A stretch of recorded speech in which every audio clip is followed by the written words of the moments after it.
All right, so let's kick off. Welcome, welcome, welcome. I appreciate you being here. Appreciate your time. The interest is it's phenomenal, really. So today we're going to talk about ChatGPT, but how it can actually help those that are in the supply chain space, right? So for those that are here, if you use ChatGPT either personally or professionally, we'll talk about how you can incorporate the tools to do what you do and be more efficient in it. So let me get this Zoom screen out of here. There we go. Okay, move that to the side. And let's kick off. So who am I? Hi, I'm Dolores. So I work for an oil and gas service company called NOV. And at the company, I am a global materials manager, which means I am analyzing inventory for our stocking program for the production midstream site, and then also help support on the industrial site. So from that, there's a lot of looking back that we do, a lot of data validation, and then from there, cleaning up and then just making sure that our sites have the correct inputs in order for us to properly size their inventory so we can service our customers. So the latest method that we've been using for the last 3 years has been DDMRP driven, which has really changed the way that we manage our inventory, and it is an excellent way to highlight the problems and get those problems corrected. So in addition to that, I am a volunteer on the Women in Supply Chain Committee, which the session that we have today, it's put on by Women in Supply Chain Committee. It is not for women only. We are very welcoming to everyone, right? So anytime that we have an event, please share with your network and let them know whether you're just getting into supply chain, maybe you're interested, or you're, kind of a veteran and you still just want to learn something new. Invitation is open to everybody. And this year, I'm also now the VP of Membership for the Houston chapter of ASCM. So brand new role here. Learning curve is definitely real, but I am heavily supported with the team, especially Tammy. So it's going to be a great year. Outside of all that, when I'm not analyzing inventory and volunteering and things like that, I do lead group exercise classes on the evenings and weekends. I do a little gardening, trying not to kill my roses, and I do love a good mystery novel. Mystery is about the only thing that I'm going to devour when it comes to reading. So if you have any recommendations, please let me know. All right, so this is our agenda, and we're going to talk about why does this actually matter here? What challenges are we trying to overcome? So if you're interested in the session, that means you kind of want to know, how can I actually use this AI tool in order to make my job easier, And so for us, we're supply chain professionals. We have a lot that we're taking in, and we have a lot that we need to produce, whether it's going to be your emails, your reports, any sort of repetitive tasks. The challenge with that is, depending on your role, you might not be able to get to those strategic things that you want to, that you need to get to.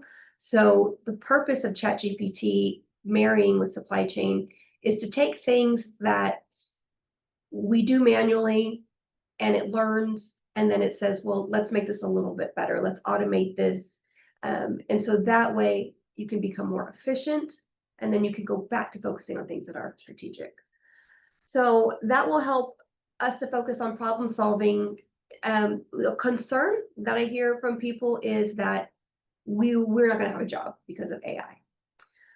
ChatGPT isn't here to say we're going to take over the world. It's literally saying you as the user in supply chain are going to partner with us. And then in that partnership and in those conversations through the chat, right, through the learning, it's going to help us get the speed, get the clarity, help us make decisions. And so it's a partner, not a replacement.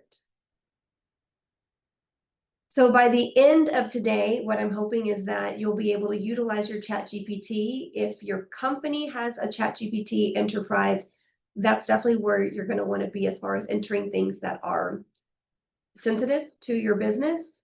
If it's a personal ChatGPT, we can still talk about things that you can do as brainstorming, getting some templates, some ideas, things like that. So we will talk about guardrails on your accuracy, how you do your iterations, because it is a flow of a conversation.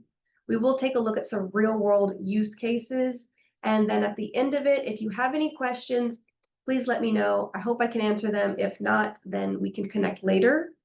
And for those that are attending the meeting, we do have a couple of PDF resources that you can use after this call is over, so that way you can keep a little cheat sheet with you.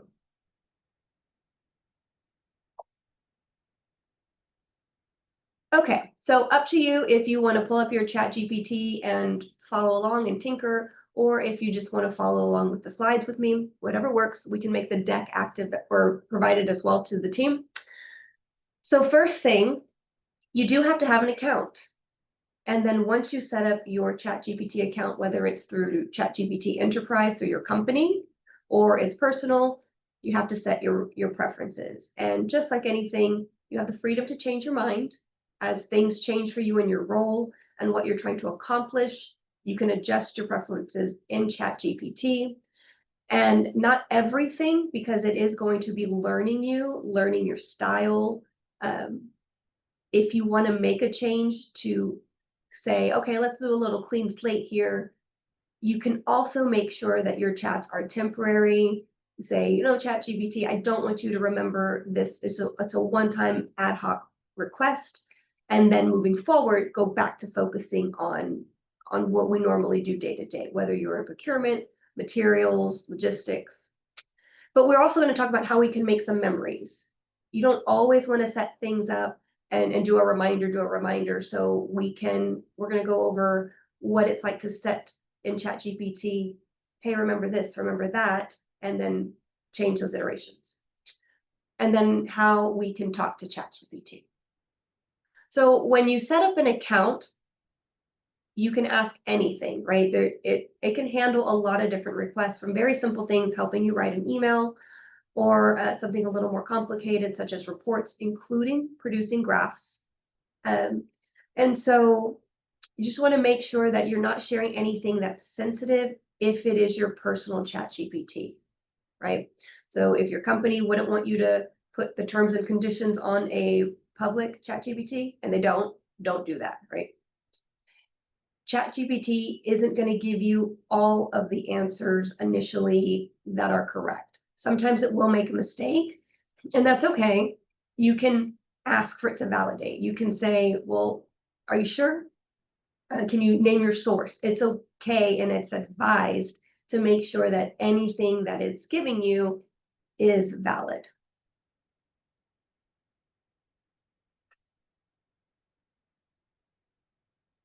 So when you start your ChatGPT account, we're going to kick off by getting your preferences in here. So let me see if I can get my laser from here. All right. So on the left side of your screen, you're going to have your name. Now this is from just my personal ChatGPT, as opposed to my enterprise ChatGPT that I have with my company. But regardless, the settings are the same. Well, you'll right click and you're going to go to customize ChatGPT. And then from there, this is where we're going to customize it and we're going to add traits. So you give it your name. What do you want ChatGPT to call you? For me, I'm just Dolores. Okay, so what do? I analyze inventory for an oil and gas service company. Very simplistic.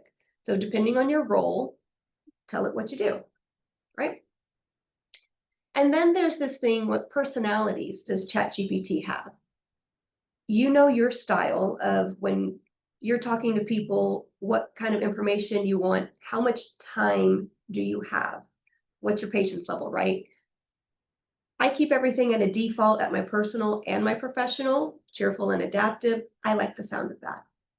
Now there's the cynic, which is critical and sarcastic. Probably not going to help you a lot in putting your best foot forward in supply chain space, right? But there's also a robot where it's efficient and blunt. That might work for someone that's in a space where you really don't have time for a lot of fluff. You just want to get to the point, and then you communicate that point to your audience. Can also be more of a listener, which is thoughtful and supportive, or you can be a nerd, which is exploratory and enthusiastic. So you can change that personality whenever you'd like. Now, when we go and talk about what traits should ChatGPT have, you can make this as small or as large as you'd like. For my professional, for my enterprise chat GPT, this is the trait that I have entered, which is going to differ from my personal. My personal one, I don't need everything to be so clear. It's just talking to me, right? But for me in my role, I need to make sure that the language that it gives me is very clear in any of the responses. I need it to be easily understood. And I communicate with shop floor employees. I communicate with buyers and planners. I communicate with middle managers. And then I also communicate with executives. So when it comes to individuals, what kind of style, you can name people that you think highly of their communication style and put those names in there. So for me, I'm saying be direct, be clear, but I also need that human element to it. Omit needless words, make every word count. So write it in a way I can read it aloud and I'm not going to stumble all over myself. Now, for this trait right here, if you'd like, we can move it on into the chat so that way you can copy and paste it into your ChatGPT. And if you have any recommendations of what you would like yours to say, if you put them in the chat, others in the call, they might benefit from that. So there's no right or wrong on how you get that set up. So are we good so far? Yes. Great. So when it comes to making memories, there's a way that you can set up to say, hey, ChatGPT, I need you to remember a couple of certain things. So when you go into your ChatGPT and you're just typing in like you would think about like a search engine, you literally just give it the prompt, ChatGPT, can you remember? That's going to be your first prompt.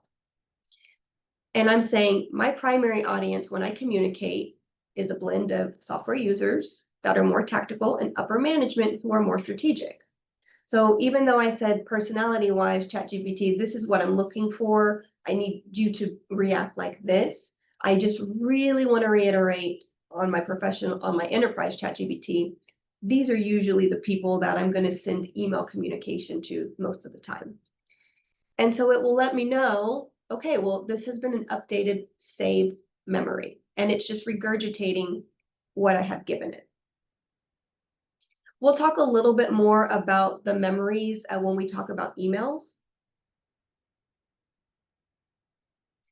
And in your chat, as you continue to utilize the OpenAI, you're going to get a list of different topics. It's going to automatically give you a name. And we can see from here some of my searches, import time adjustment, some emails, help with some formulas, right? Simple thing, writing a message, right? Power BI. Well, I would like to delete this, but deleting it doesn't mean that it's going to save any of what ChatGPT has learned. In order to do that, then I would have to go to memory. So why is that important to you? Because there could be a shift in the direction that you're taking in your supply chain where you no longer want the feedback from ChatGPT to take into consideration those historical factors, things that are no longer relevant. So yes, you can delete. You can also rename if you'd like, if that helps you go back to your past searches and you need something that's easier for you to remember. So, and it'll tell you, this will delete only your import. It's not going to change your memories.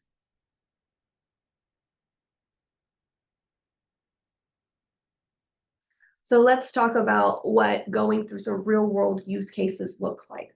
First, we're going to kick off with meetings.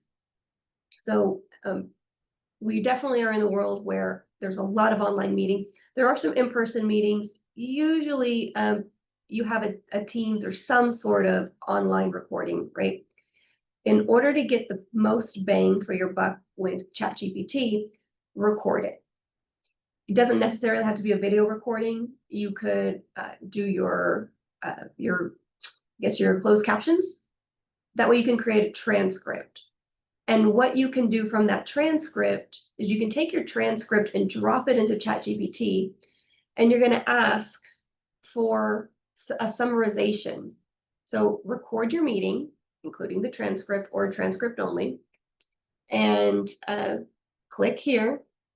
What happened here is I clicked on transcript. It opened it up into a document for me. I was able to copy and paste that transcript into ChatGPT after saying, not only do I need you to summarize this into meeting minutes, I also want some follow-up actions, and I want to know who those owners are. And ChatGPT is very polite, very kind. Say, of course, no problem. Give it to me. Give me the input, and I will create the meeting minutes. It'll give the summary, decisions, and the list of action owners and assigned, and who those people are. And maybe that doesn't seem like that big of a deal for now, because maybe you know how to do that already. But let's take a look at this meeting. An hour and 6 minutes. That's how long this meeting was. And within 6 seconds, ChatGPT was able to get a summary. It gave key decisions. It talked about the risks. And then later it said, okay, well, I was able to do this in 6 seconds. Do you want more? And what you'll find is ChatGPT will ask you, especially the more it gets to know your language and what you're looking for, is, well, what about this? You know, if you've worked for particular managers or coworkers, you eventually know what questions they're going to ask, what they want to see. It's similar with ChatGPT because it's learning you as an individual. So the next thing that I asked is, okay, that's really great. Like, I appreciate the action log that's here that's saying, this is the action, these are the owners, blurred out if it's a specific name for privacy, status, and ETA. Love it. I love it. But I want something more. And it's okay to ask for more from ChatGPT. So I'm saying, if you can create a one-page checklist, that way we can track the progress. And within 10 seconds, it's going to create a document that I can then download. And it even said, well, if you want, I can split the log by buyers and planners. I can color code for due date. That's great. That's not what I was looking for. If I wanted it, then I would say, yeah, go ahead and do that. And it would amend the results. And then I could download this. But I got what I needed. And then I downloaded. And from there, you can attach that to the meeting. You have the meeting minutes. It's all summarized. So that hour-long call is done in under 20 seconds with a summary.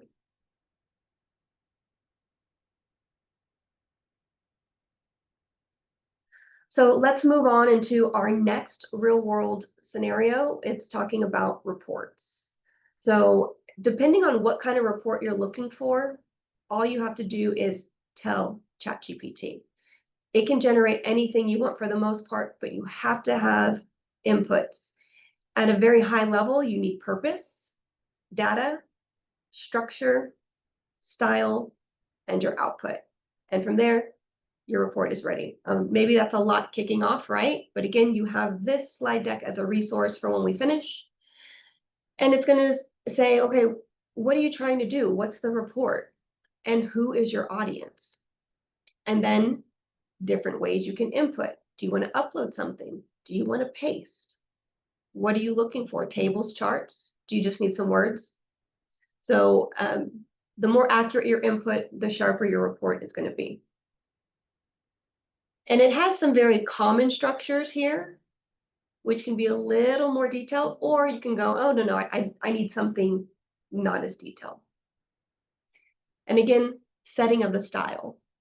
So I've already said that I'm going to communicate with a variety of people, but if for your specific request, you're saying, I need this to be technical and detailed because I'm going to have a conversation or design this where engineers are going to be the audience. We all know that engineers they think differently, right? And so what you present to them is going to be different than if you're presenting to someone who is an executive. Do you want the output to be something that someone can edit, or do you need it to be a PDF? How clean do you want it to be? How visually appealing do you want it to be? The more inputs and the more defined you give ChatGPT, the better your results will be. So for the example, I'm saying I just have a monthly materials cost report. I'm looking for a waterfall. Here's the data that I've given, and then this is the chart that I want back. Pretty simple, right? And so when I give it this information, which this is a fictional example because I want to make sure like I'm protecting our property, right? The company, because I was doing enterprise here. And I'm saying, give me a waterfall chart. And it just gave me this as a result. That's great. Except for me, I'm going, well, I think something's missing, right? It goes back to that question, ask, are you sure? Are you sure is a really good question to ask ChatGPT if you feel like, that's not quite what I'm looking for. How about this? So as I'm going through ChatGPT and it's saying, all right, here's everything that you have, I'm like, where's my blue bar that says the final cost? I didn't see that displayed in the first graph. So it gave me feedback saying, oh, I've corrected this. And then I get what I'm looking for here.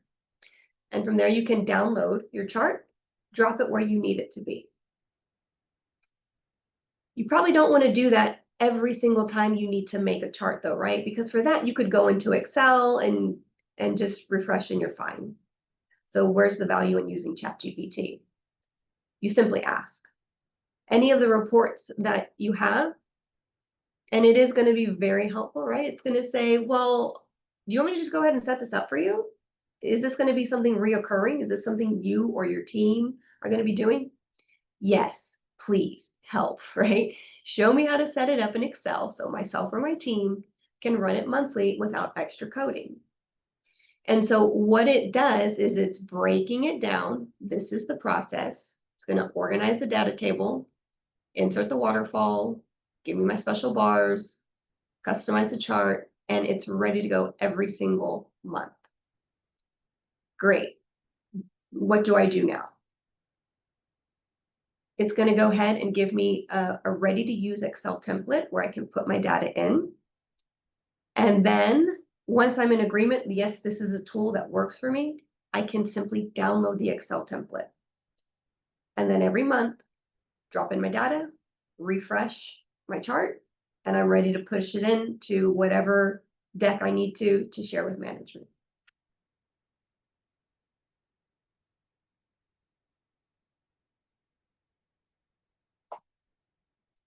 All right. So let's continue working with our next real world scenario, emails. You can use emails on your personal ChatGPT if you're looking for something specific, more, not specific, but more general, more high level. When it comes to using an enterprise ChatGPT, which is specific for your company, if you have your connections, use them. And I don't mean networking. I mean, when you're in ChatGPT and your primary prompt is saying, well, hey, like, how can I help you, right? This plus sign here, you're going to click it. You're going to go to more, and you're going to connect. Now, you may have more visibility on your personal ChatGPT, or you may have more visibility in your chat enterprise. Whatever your company gives you access to is what you'll see. So whatever you have access to in your company, connect. I connected my SharePoint. It's where we keep all of our documents there. They're secure, and it's easy to pull in files that are already there, as opposed to going and uploading just manually. And it gives me a prompt, okay, the account's now connected. And I want to do that once. So how does that help with emails? Well, two things. It's linking it right, but it's also just saying, this is the audience preference that I've set through my manage my memories. or the remember, hey, ChatGPT, remember that, right? So going into settings, personalization, memories, here's that memory we showed earlier. Delete it if it's no longer applicable. And so when I feel good about just, all right, I don't need to check who my audience is anymore. I've already validated that. I've set that up. You don't need to do that stuff every time. You can go straight into your emails. And because I linked ChatGPT to SharePoint, I inserted a document. And in this situation, I'm saying, help me write an email. My audience or my person is a procurement manager. And I need something really simplistic because I'm talking to a purchase manager who probably is going to read it real quick and then need to either action it or delegate, right? What I'm asking them to do is to review, validate, and approve so it can be converted into an approved work instruction when multiple suppliers exist in our ERP. Instead of copying and pasting the information from the document, I just went to SharePoint, selected the file, dropped it in. I didn't have to do anything other than say, this is what I need. And it shot back, here's your email that you can send to the procurement manager with bullet points. And this is the email, and this is, for training purposes only, right? Put your procurement manager name in there, attached is the draft. It's doing everything that I asked it to do. And it's also saying, hey, key points from the document. It summarized the document that I dropped in. I don't have to think about it. I don't have to do it. It read the document for me and gave me the key points. If there's any key points that you disagree with or that aren't that important, you can still change it. And you don't have to say, hey, ChatGPT, redo it again. You can right click and there's a way that you can manually change those key points if that works better for you. Questions over that, or you'll feel pretty good about it? Straightforward?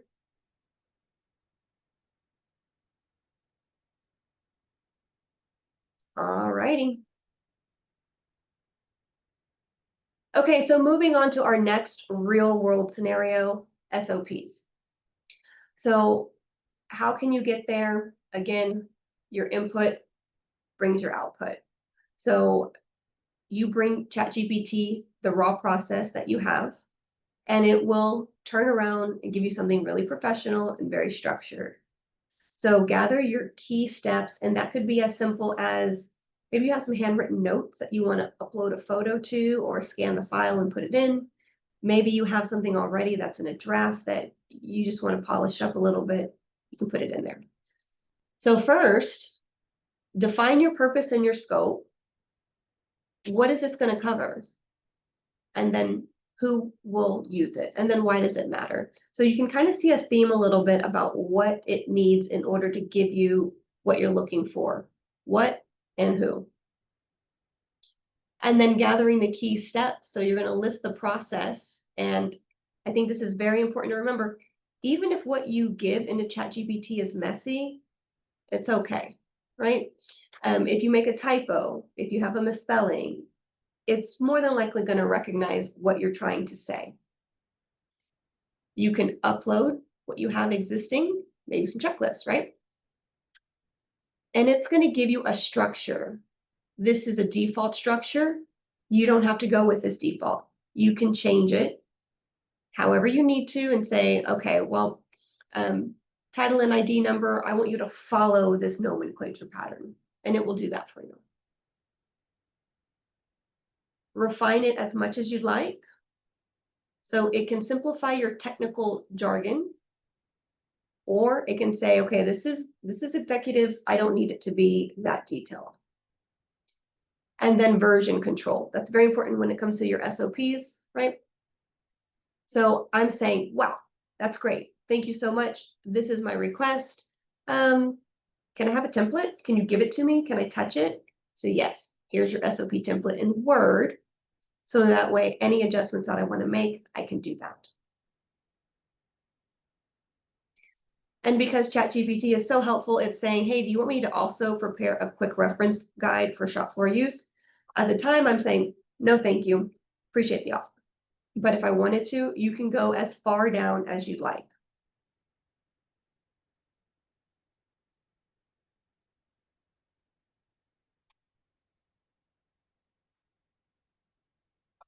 Okay, so we are breezing through here with this. So when it comes to the next real world scenario, we're talking about purchasing. And so in this example here, we're going to take the company terms and conditions, and we're going to compare it to a supplier that has given us a quote.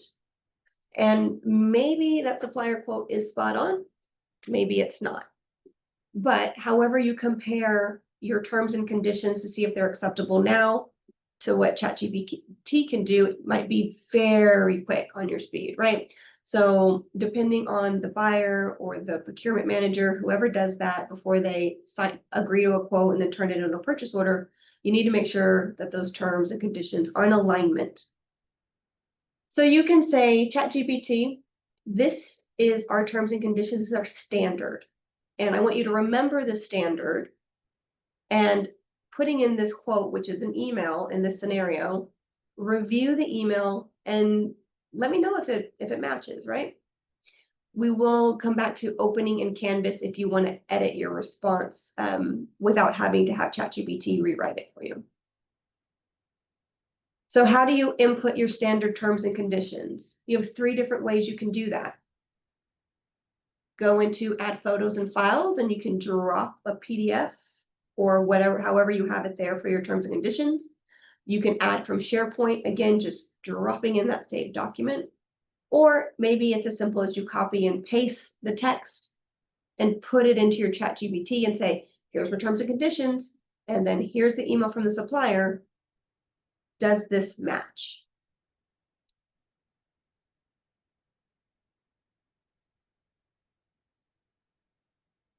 So in the scenario here, we have our supplier email, and it's giving us a quote for some forged flanges. And then these are our purchase order terms and conditions. There's more down below, but it's cut off though for just so it's pretty easy to read, right? So instead of going through and ticking line by line by line and saying, all right, does everything match? Like, can you see the difference in the email versus the terms right away? Does anyone spot the difference immediately?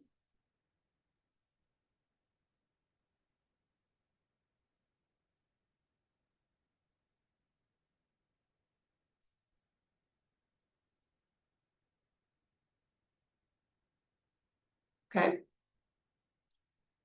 Well, if you don't want to go through and read each line, because who wants to do that, right? ChatGPT is going to say, found it, and it puts it into a quick summary right here. So there's only one deviation, and that's on the payment terms. So they're saying, well, you're going to pay us in 30 days, and we're saying, no, we're not. Our terms are 60. It's a conflict. Everything else perfectly aligns. So it's saying, all right, well, your takeaway is that your payment terms, there's a conflict. So what do? Suggest that you reply, thank you. Cost and lead time are acceptable. Revise the payment terms, and then we can proceed. That's pretty simple, right? That's one deviation. Well, what happens when things really change, where you're working with the supplier and you don't quite have that trust, and they throw a price at you, and you're like, okay, great, now what? There's multiple deviations in this scenario. And in the same amount of time that ChatGPT found one, it's going to find all of these things. So not only are the payment terms unacceptable, but the lead time window, it's too big. Shipping terms, that's a big deal right now, right? That's a problem. And then how long is the quote going to be valid for? Okay, and what about the warranty? So the only 2 things out of this scenario is that, okay, our quality documentation matches, wonderful. And then our price. Price is good. Price is good, right? You're buying something, but not at that lead time. And then not at those payment terms. That directly impacts your business. So you have these deviations. What's your buyer going to do, or what are you as a purchasing manager going to do? You're going to have to communicate back with the supplier and say, this is not acceptable. You could write it yourself. You can, right? Or you could say, hey, ChatGPT, light them up, right? And so it's going to give you that response email, and it's going to say, hey, thanks for your quote. Notice some point, and everything that it spotted that is not right, not acceptable, it will list it out in a very professional manner, right? And you can change the tone that you want to change at any time. So initially, ChatGPT said, do you want me to draft an email from a buyer in a very polite way? And I said, I want it to be in a professional way, right? It is assumed that if you're professional, then you're going to be polite, right? So, and this is what it gave me. So we value our relationship and look forward to resolving these items so we can move forward quickly. And then you can just add your signature there. And if you want to just type your signature in there, at that point, you would go back to that Canva that we talked about earlier. And then you would have the ability to manually type your information in there or copy paste, put it in your email. Your signature is probably already set up in your Outlook. So that's a really good time-saving example.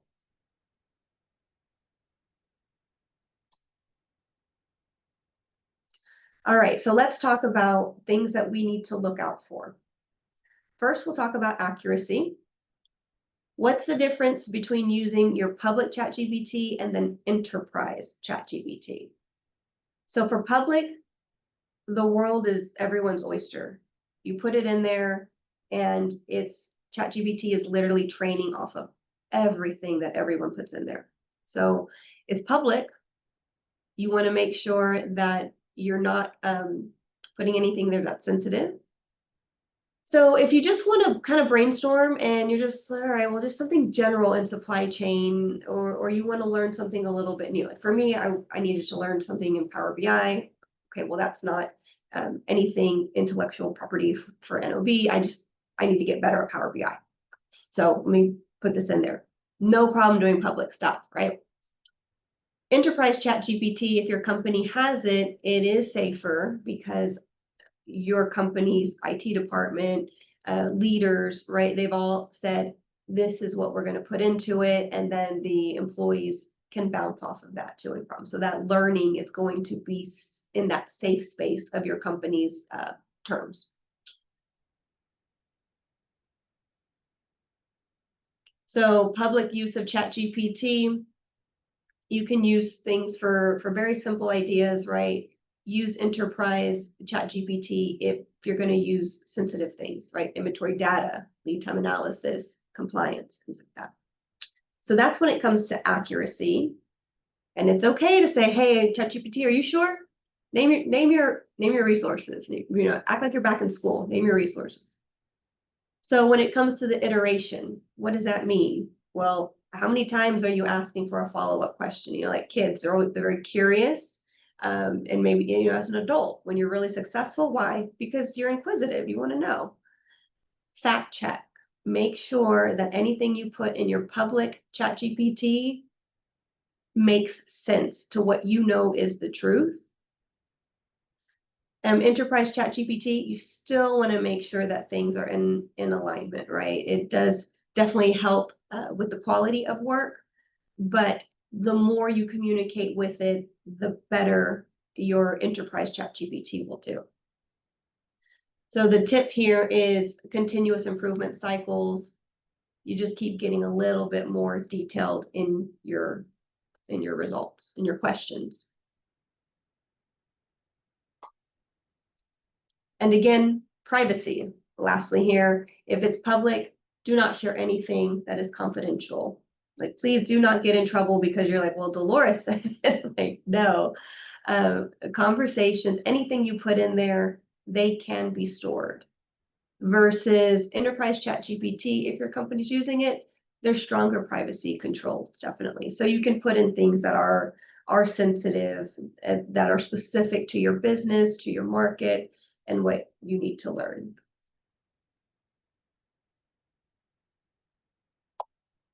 And that, my friends, is the end of the presentation.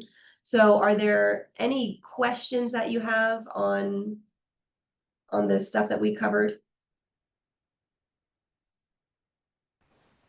I have a question. What's going on, John? Is your enterprise chat GPT in the cloud somewhere, or is it premise, like on location, or? Yeah, it isn't. It's at all of our locations. Yes. Okay, so it's on a server somewhere in NOVs, not in the cloud. I don't know the answer to that, but I know that we have access to it across all of our business units. Okay, thank you. What are you thinking though? Like, are you thinking about like a security? Yeah. Okay. Yeah, that's one thing our company is definitely really strict on, especially lately. So I would imagine that if it's the most severe of security, it's been applied. And Joyce, I'm glad that you liked it. Yes, it's being recorded. You can review it. The deck will be shared. There's only one thing that I realized I didn't get to show you, because I said that when it comes to memories, you don't have to remember everything, right? So let's take a look. And I cannot log into my personal ChatGPT at work. It's not allowed. But if I'm here and I want to ask something, but I don't, oh, I realized I stopped sharing, right? Let me share again. Okay.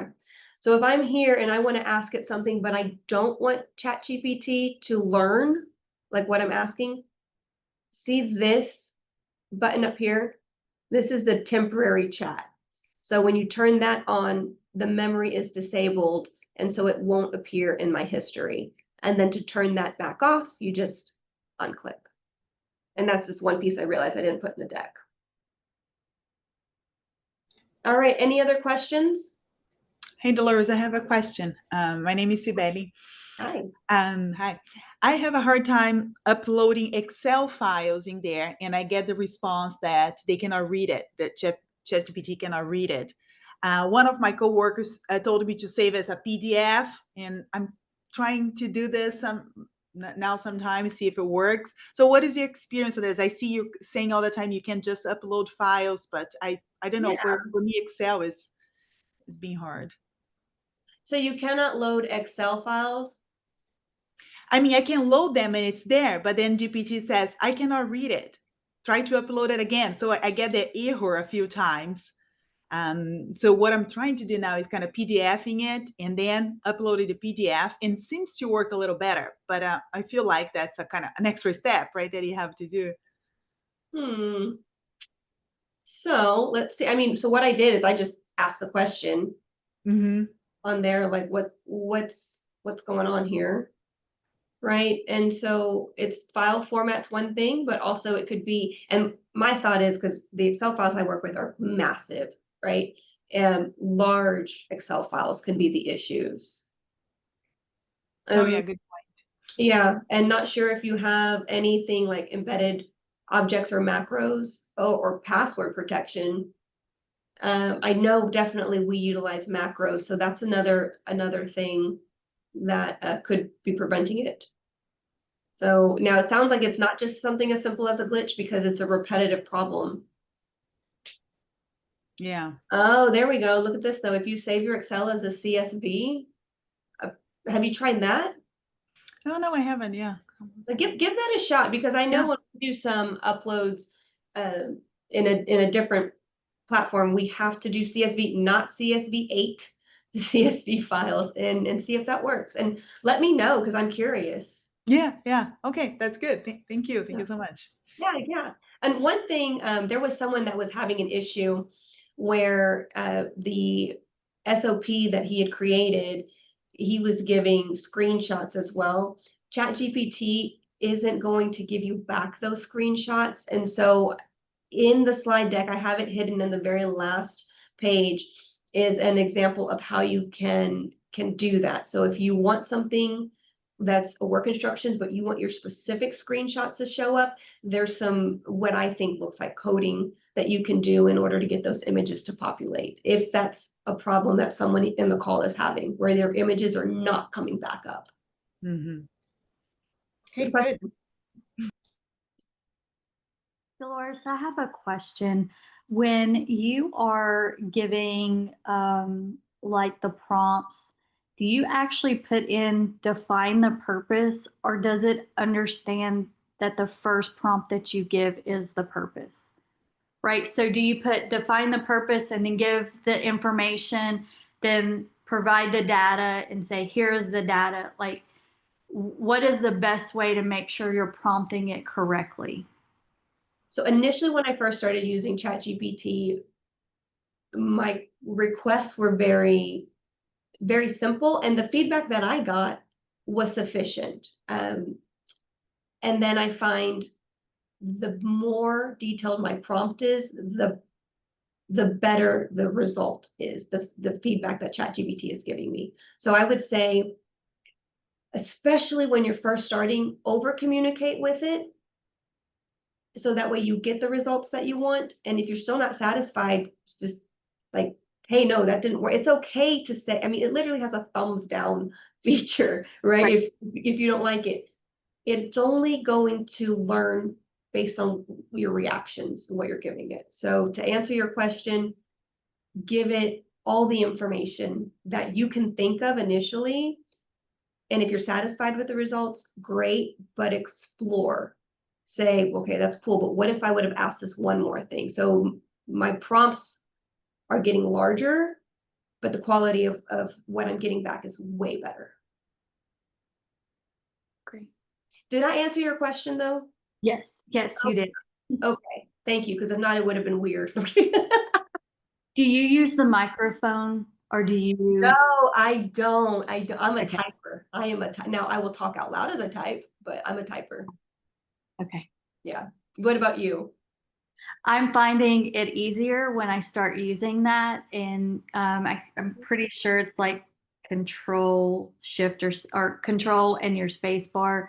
It automatically allows you to use it. But I'm trying to use it more because I'm finding it takes a while to type everything versus just saying it. So I'm just trying to use that more, and I'm finding it to be helpful. Okay. All right. Well, that's a good tip for everyone else on the call too. Like maybe speaking and using the microphone versus typing is the way to go. So, all right. I think Hey, we are. Dolores, I was just going to share a couple things that I've learned using it, and you guys who know me know I make a lot of infographics. Can you share your screen again where you've got your ChatGPT? Yes. I wear many hats. I've got my data nerd hat. I've got my volunteer with ASCM. I got my teacher hat. There's a section that I've learned so that it will, again, sort of like your memories, but I need to do different things. See where it says projects? I've started using the projects, and I actually have one, and I've titled it what I need it to be, right? So ASCM infographics. And in there, you can load things like I loaded our logo, and I said, these are our colors. This is our logo. Please be sure you include that in everything. Sometimes it doesn't, but it seems like the more you do it, the better it gets. But I do projects. I really, really do like that because, and also it keeps my stuff so I can find it. So that, and the other thing we were talking about prompts, I was having trouble trying to do some data stuff. And I literally asked it, I said, how would you like this prompt? And it gave me 4 things it wanted to know. And I was like, oh, and it wasn't the obvious things. Anyway, that was one of the things I've learned. You can just ask it, like, what do you need to know to do this? And then I've got that saved, right? And then it's under projects. When I go to data, I can say, okay, this is the project to get that. Anyway, those were a couple things I learned by error. Again, I love the projects because now it always does. And if it forgets in my infographic, I'm like, could you please keep the structure the same? You have to say that a lot, and then but update it with. I even just put our colors. I don't even write ASCM Houston anymore. But anyway, that was a couple things I learned. I love the personality though. That's going to happen. I'm going to do that. Yeah, that's good. And then I don't know, could you say like, hey ChatGPT, remember that our colors are, and whatever the officials, I don't know if that would be helpful. It's already learning you, right? But if say I go in and I'm doing something for women in supply chain, or for membership, just say, oh, remember these are the colors that I need. Yeah. So, but that's I good to actually know. haven't had to do that because if you go into a new project, there's a little section that says, I've made templates where you can add things. Just say create project. And then you can, you probably have to give a name, sorry. Once you do that, it lets you upload them. And, Okay. and you're more polite. It almost always remembers, but it did the other day. Yeah. I was making something, so like if I do anything for Lee College, I want it to be red if it's ASCM Houston. But yeah, Yeah. you can add files, and that's how I do it because I have too many personalities, I think. Right. Add files or SharePoint, just things like that. And then Canvas here is where you can manually make your adjustments. So Yes. Anyway, that helps me. good. All right. Well, thank you so much for everyone who was able to join. Is there, Tammy, is there any last minute announcements that we need to get out? No, can we share the QR code for